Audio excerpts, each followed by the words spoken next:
Hello mga kakampuan! Welcome back to my channel, Roy Molanda. Are you alright? Yes, alright! Medyo okay na ang ating pakiramdam na boses mga kakampuan. Ngayon ay mag-flex tayo ng libre talaga ng Del Monte Quality Pineapple Tidbits. Thank you, Pineapple Tidbits, Del Monte Quality. Thank you, Del Monte, for giving this to mini poke of Del Monte Pineapple Tidbits sa amin. Thank you so much. Malaking tulong ito. Basta libre masaya, di ba? Yun lang.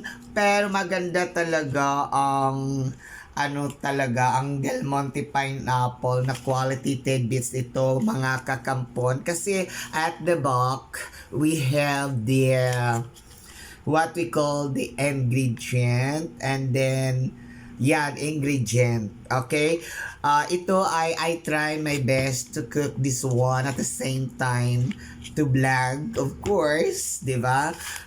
Mayroon silang ingredients: fish with pineapple tauzi sauce. O, diba? Perfect. Okay. We are going to serve this 6 serving.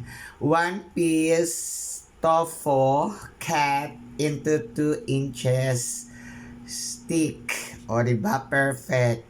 And then 1 cup oil.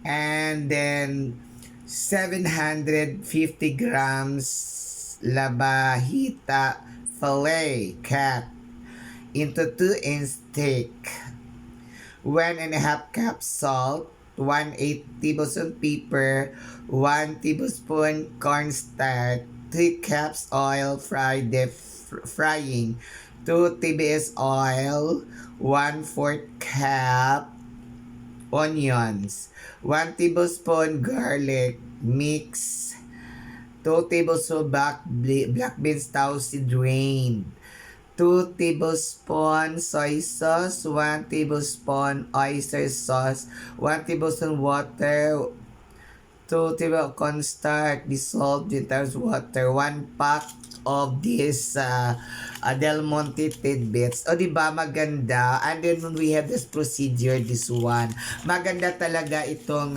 pineapple tidbits from Del Monte Quality, kasi at the back mayroon silang talaga panoorin talaga. O, di ba? Perfect talaga, bonggang-bongga talaga ang pineapple Del Monte Quality tidbits. Thank you so much sa pagbigay sa amin itong dalawang Del Monte Pineapple Tidbits. Thank you so much. Bye. Love you all.